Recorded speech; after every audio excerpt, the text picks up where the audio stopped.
again against us. I mean, they shot 63%, 70% at half. I mean, we were only down. We were down 15 points at half, and I thought we played well. And they just wore us out in the second half. We still have kids that are sick, and it's just not 100%. And it's not an excuse. It's just a reality. But I thought we battled and played a heck of a lot better against them than we have, the first time for sure. Question. Go ahead, Joe. Coach, we make a start of the game. You guys came out strong in the lead at one point and played them well. Going to the halftime, we make a start.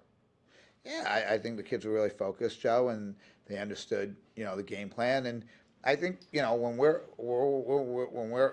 rested and healthy, we're a good basketball team. It's probably the third best team in the league. But clearly we wore down. They wore us down. There's a lot of things that were, tough for us too. We got 4 fouls on them in the second quarter, 3 minutes in. And for the next 7 minutes, they didn't commit a foul. Or they might have committed one. I was really disappointed in that. Maybe we weren't aggressive enough. Maybe the officials just I don't know. I have to watch the film. But I thought we should have been to the foul line. I mean, we only took 2 foul shots in the first half. I mean, it's not a lot. John? Coach, John Arnold here from She Got a Game.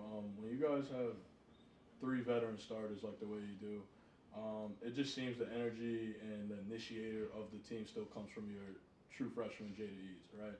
With that being said, next season you guys lose 3 starters. Have you seen enough this season from Jada Eads to essentially, give the keys to the team, essentially? Yeah, I mean, I think John, Jada brings a ton of energy. She's an outstanding player. I think she continues to develop. I mean, we're blessed here with, 2 WNBA former guards and Dee Dee Simmons and Shakina Richardson, and, a tremendous teacher in Cassandra Calloway. She's really learned a lot from them, and I think she'll continue to learn. But, yeah, no, I mean, listen, it's Jada and Savannah's team next year. Savannah Catalan, she's still recovering from the flu. She's just a warrior out there. I think we will have arguably the best backcourt in the Big East next year with those 2, and we're excited, but we still have a long way to go this year, John. Yeah, today wasn't a great result, but we played well the first half, and I'm willing to bet any of you that their scores will be very similar to the rest of the Big East games. Creighton and Marquette are going to be tough games, but it'll be still a large. If they play this way, it'll be a large deficit. That's how good. They're the best team in the country in UConn, in my mind. They are. When they play this way, the best team in the country. This is the 4th year you've seen Paige actively. What's the biggest difference you've seen in her since her freshman year to now as a 5th year? I think it's a really good question. She plays with such great poise. She doesn't let anything really, get her off her game. She gets to her spot on the floor better than any player I've coached against in a long, long, long time. She reminds me a lot of the former other great UConn players that got to their spots, but she does a great job of it, and she's always under control. She's never rushed or getting out of her rhythm. Obviously she's a wonderful player, but she's just gotten better, and I think it's a tribute to Connecticut and their staff. I think people just assume Paige is really good, and she is, but she's gotten a lot better. And, when you have Tanya and Jamel and Morgan there, teaching them as well and doing that, you're blessed. Obviously, Gino and Chris are fantastic, but those 3 are very underrated coaches. They know what they're doing. They're great workout people. They're great developers of talent. I think we try and follow that model. We really do. But I've noticed that she's gotten a lot better. So it's also the 4th year in a row you faced Caitlin Chen, if I'm not mistaken. Yeah. A good call by you. Rivalry series. Yeah. She's. What have you seen from her in these 2 games that you've faced against UConn? How she's grown into a leadership role on UConn as a grad student. Yeah, I think the thing about Caitlin is she's willing to adapt and be like a chameleon to what they need, which is why she's a star and why she's so valuable. Obviously, at Princeton, she needed the ball more, and or they needed her to have the ball more and score more. Here they don't. But look, today one of our plans was, and it's not a secret, to play off her a little bit and try and lend more help to Sarah and Paige's people. And look, Caitlin goes 6 for 7. She's a really good player. People don't understand that. People don't Connecticut, you know, they look at when they lose a game, so they're really, really well coached, and they're talented. And you know, you got to get them on an off day. If you don't get them on an off day, they're gonna be really hard to beat. And Caitlin's a big part of that. She's got experience. She's played in big games. Another young lady that was super well coached by Carla and her staff. I mean, you know, so yeah, it's. I'm glad she's graduating. Chris? Well, Coach, in that same vein, you mentioned, I mean, how much of the 63.5% from the field, how much of that is defense struggling, how much of that is them just hitting shot after shot? I think we're one of the better defensive teams in the league, and we just held Providence to 38 points. You know, and our strategy was to play off of KK when she came in the game, and she struggled, but you know, to limit Fudd's 3-pointers, which we did a great job, but they're so good with everything else. I mean, you know, obviously Sarah's tremendous, but look at off the bench. Aubrey was fantastic for them today, 5 for 5, and Caitlin 6 for 7. Two kids we said back off, play off, and they go 11 for 12. Just shows how deep and talented they are. I don't think our defense was great by any stretch. You gave up 90 points, but their offense was great. That's the difference. I went out to dinner with Coach on Tuesday night, and I was complimenting them about what they did against South Carolina. You know, changing up their offense, playing a little more fluid, playing a little more just looser.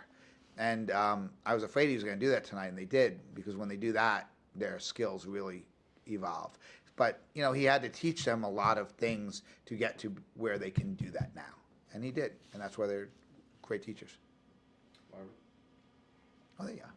Coach, even though you lost against UConn, the shots that the offense, you guys missed a lot of shots. We did. The offense, you know, you seem like you had the shot that you wanted, but you just missed. Going forward, how does that make you as a coach? Like, you know, because the offense was clicking, just shots wasn't going down. It was, and you know, we've struggled shooting the ball this year, and that's not usually my teams. But what this team does is they find a way to win. And you know, we've won 18 times this year. We're in third place. If we win out, we'll finish in third place. I do believe we're one of the top 68 teams in the country. Anyone who thinks, you know, taking multiple teams from other conferences that don't have to play Connecticut, don't have to play Creighton, two nationally ranked teams. I mean, we're the only league, when you consider these other leagues, the Ivy League, the CAA, the A10, nothing against those leagues. They have no one ranked. They have no one getting a vote. Maybe one team gets a vote, and they're all happy about that. We got the number one team, arguably, in the country, let alone the number 23 team in the country. So you can't compare through net and through all these stupid metrics. Just watch the games. Nobody in the A10, the Ivy League, the CAA, they're all great leagues and they have great teams. But no one's playing Connecticut. No one's playing Creighton.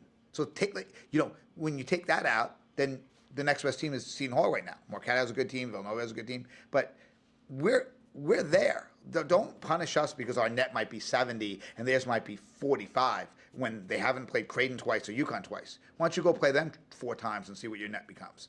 I'll tell you. And then once you see how hard it is to play a game, our game Sunday's hard at St. John's. Now it's really hard because we just went through a war out here. It's going to take us a couple of days. So our league is really strong. I'm happy with the shots that we got. We got to make them, but you know, it's going to be, you know, we'll play anyone, and I'm telling you, defensively we'll be fine, and offensively we'll make those shots. I mean, we're being guarded by, you know, great athletes too, and I'm glad for Aubrey. Before I forget, you know, Aubrey's parents went here. She's a wonderful young woman. She went to Ossining. We've had a lot of kids from Ossining.